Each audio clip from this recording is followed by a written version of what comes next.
आज़ादी के बाद इतने सारा समस्याओं से उलझ रहे हम लोग।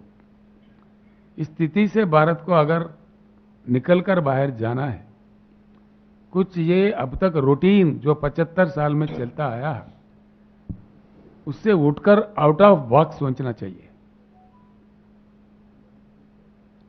विशेषज्ञों का मानना है, ये मेरा बात नहीं है, अगर किया जाए तो भारत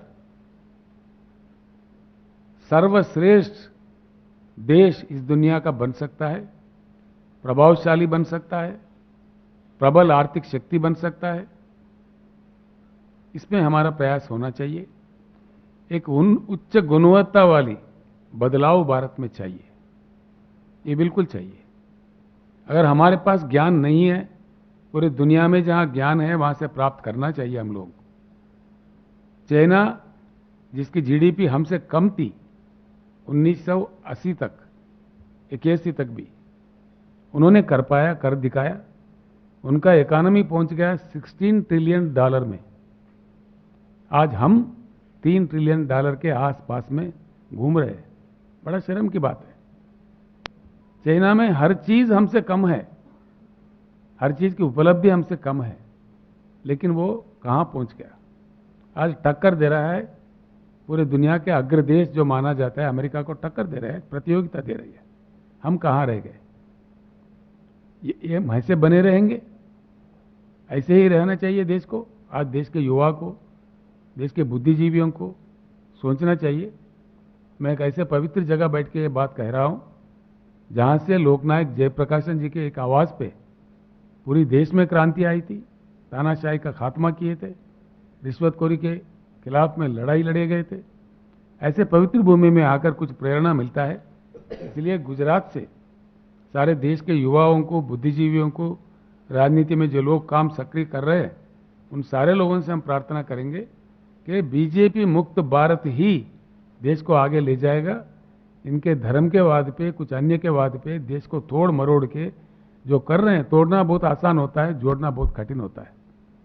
एक बार टूटा देश, एक बार एक विद्वेष, एक हेट्रेड फैल गया, बहुत बुरा मुश्किल होगा, देश को बड़ा नुकसान हो जाएगा।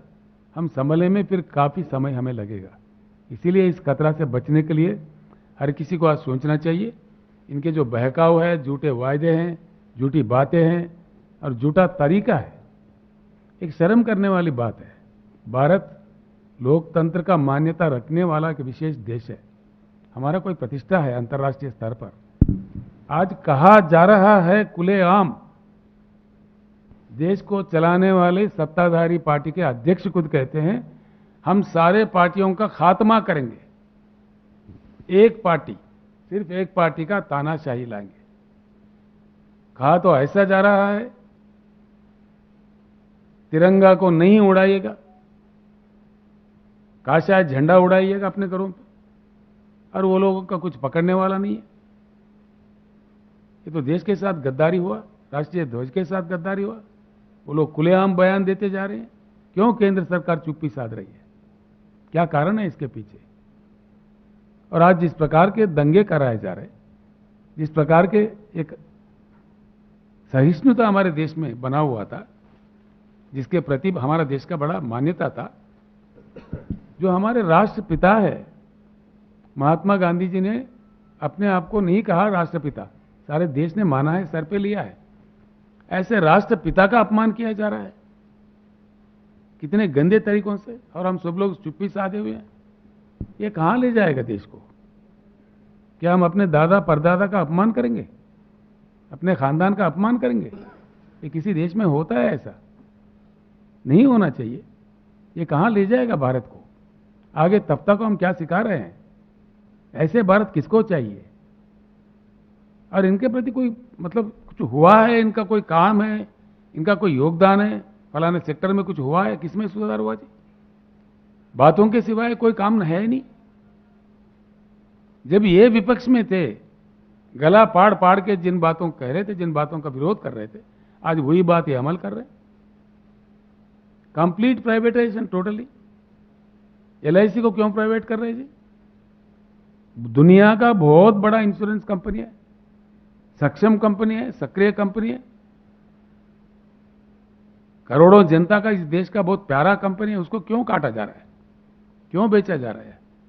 पोर्ट भी बेचते, एयरपोर्ट भी बेचते, रेल भी बेचते, क्या बचेगा देश के लिए? इनका योगदान क्या है? ये बेचने में लगे हुए हैं। आखिर एक ही नारा बचा है, बेचो इंडिया। सब बेच दो, सुबह बेच दो, सुबह प्राइवेट कर दो, फिर क्या बचेगा देश को? बेच बेच के हमें जाना कहाँ है, पहुंचना कहाँ है? दुनिया में हमारे क्या जगह रह जाएगा? इसीलिए सारे देशवासियों से हमारा अनुरोध है, हमारा अपील है, और हमसे जो संभव प्रयास होगा, हर संभव प्रयास हम करेंगे। ये कुछ कमजोर लोगों को डराते हैं, विपक्षियों को जिस तरह से सताते हैं, ये सच्चे हरिश्चंद्र के भाई है क्या? आज सबसे ज्यादा पैसे खर्च करने वाला चुनाव के टाइम पे भारतीय जनता पार्टी है, ये सारा दुनिया जानता है, सभी को मालूम है, आप लोगों को भी मालूम है, हम सभी जानते हैं। सबसे ज्यादा पार्टी में पूंजी रखने वाला पार्टी भारतीय जनता पार्टी है। घोटाले किए जा रहे हैं। कभी हमारे देश के प्रधानमंत्री के खिलाफ कहीं नारा नहीं उठे। प्रधानमंत्री जब श्रीलंका गए, श्रीलंका में साफ बताया, वहां के लोगों ने उनके पार्लियामेंट्री कमेटी के सामने बयान दिया है कि भाई इन्होंने अपने मित्र को, एक छोटे मोटे शाहूकार को कॉन्ट्रैक्ट देने के लिए श्रीलंका पे दबाव लाया है। वहां के युवा प्लेकार्ड लेके खड़ा हुआ है वहां के रोडों पे, ये सारे दुनिया के सामने है। कितना अपमान होता है देश का, इसका कितना भारी हमको चुकाना पड़ता है। देश का गरिमा, देश का प्रतिष्ठा किस प्रकार खत्म हो रहा है। और प्रधानमंत्री अमेरिका में जाके, जब अमेरिका अध्यक्ष का चुनाव होता है, इतना गलत कदम है। अमेरिका अध्यक्ष के चुनाव के प्रक्रिया में हमको हस्तक्षेप करना चाहिए? डिप्लोमेटिकली कितना रॉन्ग स्ट्रैटेजी है। और इन्होंने साफ कह दिया, अब की बार ट्रंप सरकार। ये क्या अहमदाबाद कारपोरेशन इलेक्शन है कि अमेरिका इलेक्शन है?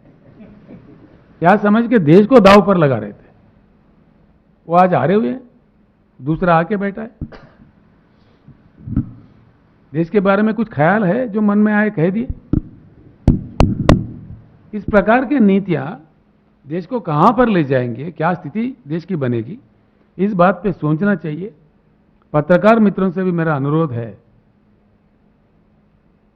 आप देश के प्रति जरूर कदम उठाना चाहिए। आप लोगों को जरूर सोचना चाहिए, देश में चेतना लाना चाहिए।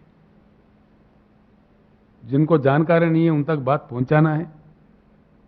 आप हमारे लोकतंत्र का फोर्थ स्टेट है, आपका मान्यता है। मैं बार बार दिल से आपसे प्रार्थना करता हूं कि आप लोगों को भी लगना चाहिए। जब कभी इमरजेंसी सिचुएशन, इमरजेंसी जैसे सिचुएशन में पत्रकारिता का, फोर्थ स्टेट का इस देश का क्या रोल रहा, आप एक बार याद कीजिए। आप फिर से एक बार